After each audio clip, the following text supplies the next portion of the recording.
Hallelujah, hallelujah, hallelujah.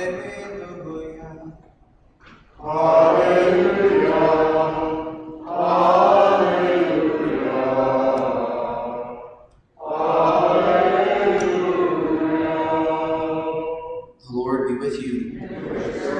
A reading from the Holy Gospel according to Matthew.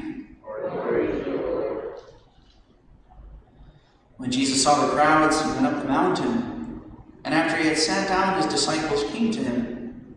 He began to teach them, saying, "Blessed are the poor in spirit, for theirs is the kingdom of heaven. Blessed are they who mourn, for they will be comforted. Blessed are the meek, for they will inherit the land. Blessed are they who hunger and thirst for righteousness, for they will be satisfied. Blessed are the merciful, for they will be shown mercy. Blessed are the clean of heart, for they will see God. Blessed are the peacemakers, for they will be called children of God. Blessed are they who are persecuted for the sake of righteousness, for theirs is the kingdom of heaven. Blessed are you when they insult you and persecute you, and utter every kind of evil against you falsely because of me. Rejoice and be glad, for your reward will be great in heaven. Thus they persecuted the prophets who were before you."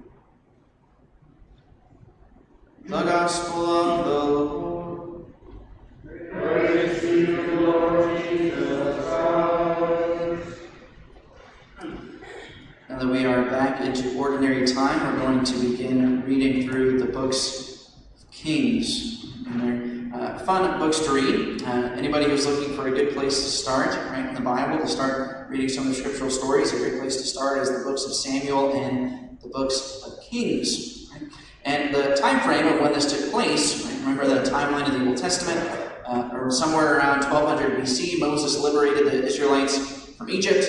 They wandered through the desert for 40 years, and then they entered the Promised Land. And it was another century or so until they actually conquered the Promised Land, because they had been unfaithful. So right around 1000 BC, King David, right, he conquered the entire Promised Land and established the kingdom. And shortly after David died, right, his kingdom was basically torn into civil war, into the northern kingdom and the southern kingdom. The 10 tribes of Israel in the north, and the 2 tribes of Judah in the south, with the capital, of course, in Jerusalem. And so shortly after the life of David and Solomon and his sons, right, this was how the kingdom ended up being. And basically the rest of the story that we're going to hear about in these books of Kings is the infidelity of the people of Israel. We're now coming to the story of Elijah, which we started hearing from this morning. Right? Elijah lived during the time of King Ahab, whose wife was Jezebel. You might remember Jezebel, one of the most wicked characters of the Old Testament.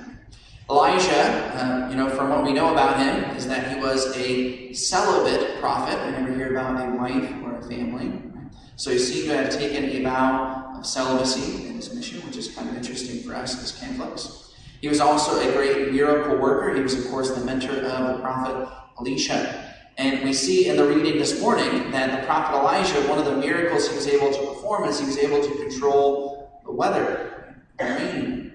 And this was the first of the miracles that he performed. As we continue reading this story of Elijah, we're going to see that Elijah was basically right in the midst of a faithless generation. Many times he felt completely alone in his fidelity to God. And so hopefully for all of us, we might find some inspiration in the zeal, right, and the fidelity of Elijah.